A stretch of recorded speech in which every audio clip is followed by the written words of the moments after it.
Hello. Okay. I think we are live on Instagram and YouTube. Awesome. Hi, everybody. Welcome. This one will be hopefully very quick. I think it's important for us to talk about the cost breakdown for out of network providers because this is something that even I, like as a client with my own medical providers, I don't always understand where the money is going. And for out of network providers, they can be pretty costly. So I think this is really important just to understand the backside of things so that you're able to feel confident in the investment, right?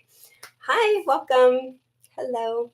Okay, so what I'm going to go through today, and definitely reach out if you have any questions, let me know. First, I definitely believe in my value. So if you're one of my clients or if you've considered being a prospective client, you know that my hourly rate is it's up there, right? Comparatively to the general population of LMFTs. Um, And I think there are many good reasons for that.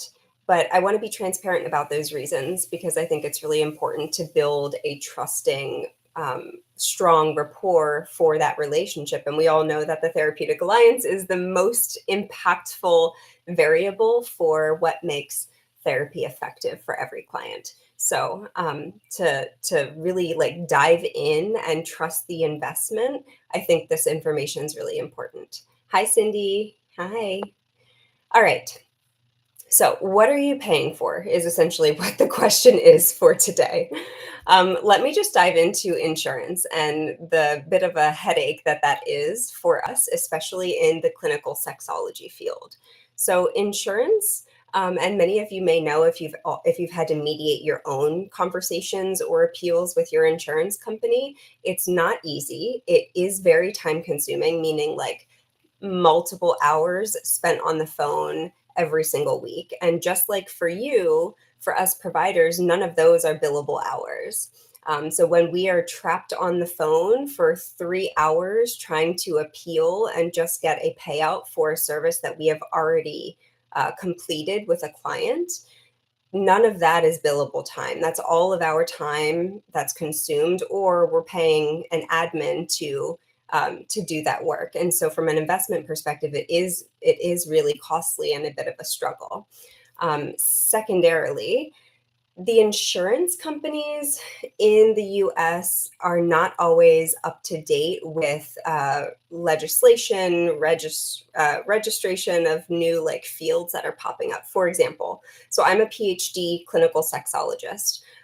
For insurance panels, because they do not yet in the US recognize clinical sexology as a legitimate field or as a comparable field to psychology, which is ridiculous. I would be paid out at a master's level, even though I have well beyond a PhD education.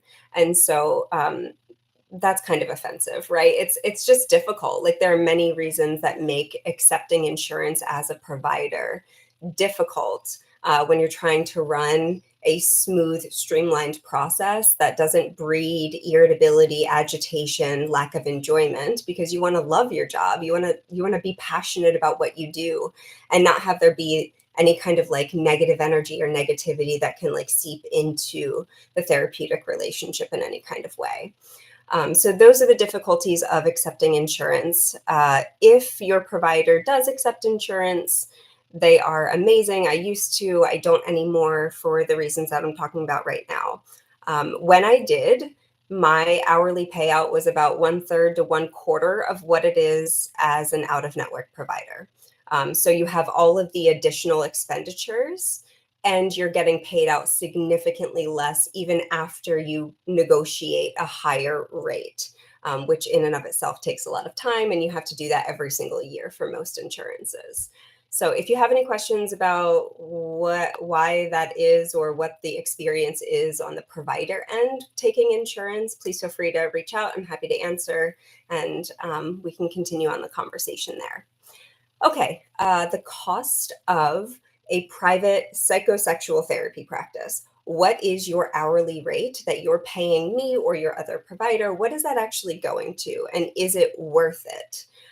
So I'm just going to break down a couple of the most significant expenses just so that you understand exactly where everything is being allocated, because it is very purposeful. There are many, many resources that require attention in a private psychotherapy practice. So let's just talk about education first and foremost.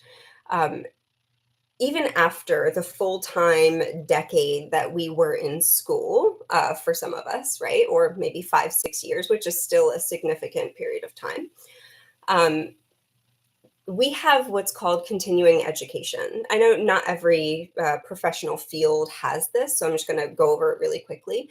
CEUs are mandated every 2 years for every licensure and or certification that you have.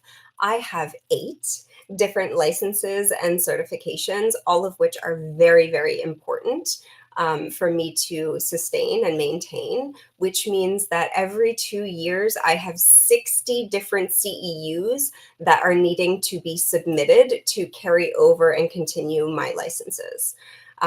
Just for reference, because for some of us, it's been quite a while since we've been in school.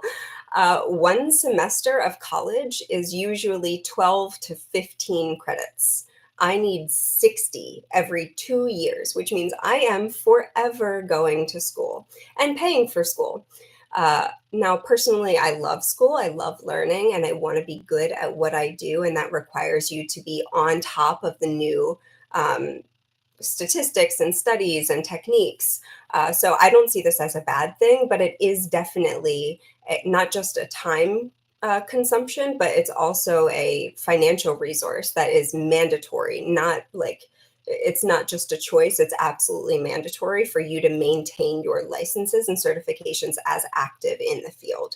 So consider the amount of education that's required for us to be good and active providers. Um, there is, of course, the general overhead practice. For some of us, we have more fees than others. I have a home office, and I do see a lot of clients online because I'm licensed in 4 different states. And so for me, overhead, it's kind of variable. Um, but what is pretty consistent across provider to provider, liability insurance and professional membership dues, which are all annual expenditures, are very necessary. So we have every state that you're licensed in. Again, I'm licensed in 4, which means that for each of those states, there are annual dues to that state board in order to maintain active licensure. And then for every professional membership that you are a part of, you need annual dues as well. So each one of those singularly is a couple $100s every year. Um, yeah, so consider that. And then we also have liability insurance, which is absolutely necessary. So very, very similar to like medical doctors and how they need coverage for the care that they give just in case there's an accident or something happens. That's absolutely necessary as a provider. And if you're contracting with certain companies, it's actually mandated for you to be able to work through that company, for you to have your own liability insurance. Um, okay, so those are the most common and expensive, uh, you know, payouts for us as providers, where your money hourly is kind of being allocated to in all these different compartments. And then I'm going to kind of wrap up with value, which is the most important thing, right? Making sure that the hourly rate that we are asking for is comparable and congruent with the value that we offer every client.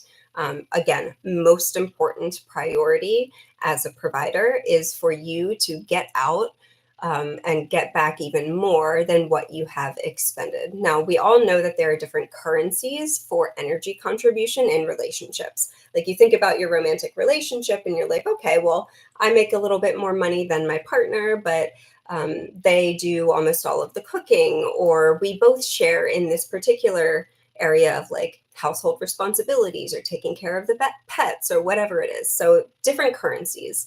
We like to see this as one financial currency that the client is contributing to the therapeutic relationship. And then we want to make sure that as providers, our currency is comparable or more than that contribution from you. So what this looks like on my end, and I can only really speak about me, everybody has their own style and their own, their way of doing and healing, is deeply personalizing every single session, which means tapping into multiple fields of integrative approaches, being able to seamlessly transition if we come into session prepared to do an EMDR trauma processing and a client is feeling really overwhelmed and we're needing to kind of pop out of that heaviness bubble and do some autonomic nervous system regulation, some like vagus nerve stimulation exercises that I model, and then being able to wrap back around to structured, compartmentalized, managing to encourage functioning moving forward from the session. So there's a lot of like preparation, not necessarily like planning and agenda writing, because that never goes the way that you want it to. But more in that you need to be prepared. You need to have all of your stuff ready, if and accessible if you need to switch it up. And it has to be deeply personalized to whatever the client is needing in that moment, whatever is aligned with their growth process in that moment. There is no cookie cutter kind of agenda, at least not in the sessions that I host. And for a lot of the providers that I refer out to or that I know and are friends with, they're very similar. So another thing for value add is that for every one of my clients, the session time that they have purchased, so whether it's an hour all the way up to 3-hour blocks of time, the entire duration in which you have paid for, I personally do not like to consume any of that time with billing, with scheduling, with logistics conversations. I like that to be specifically reserved for your growth and your healing and your process, not for the other stuff that is more business oriented, which means all of that stuff that's still important and has to get done is now getting done in non-billable time for me as a provider. Now, that's something that I wholeheartedly accept, and it's just part of the job. But that's also what partially contributes to my hourly rate being a little bit on the higher side. And then this is different from provider to provider as well. But for me, every single session with every single client completes with a resource email. Now, this is usually a very lengthy email that has multiple attachments, detailed instructions as to how to use each of these activities or articles or whatever it is that I'm sending to you. And sometimes a check-in email after I send that, just to make sure that everything's going okay and you're able to integrate and implement everything that we've talked about so that you get the most out of the process.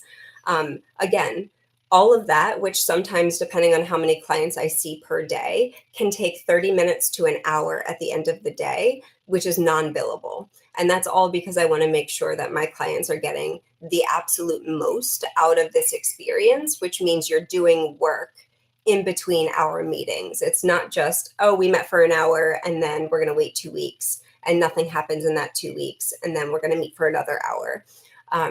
It's very detailed, right? So again, that's deeply personalized to every single session that I have. So I hope that makes sense as to why some of the out of network fees are a little bit higher than what we feel is comfortable. And there's reasons why. So I hope this was helpful and healing for you. We want to make sure that as you're evaluating your takeaway from those therapeutic experiences, that it is worth it for you, that you're gaining and you're growing and you can see considerable change as the weeks progress on. If not, I encourage you to have a very real conversation with your provider, and maybe they can help switch things up. Open communication is the absolute key. And we want to make sure that your return on investment is happening as quickly as possible, so that you're not in this like limbo state of growth for an indefinite period of time. If anybody has any questions for me, please feel free to reach out, DM me, text me, email us on our contact page on the website.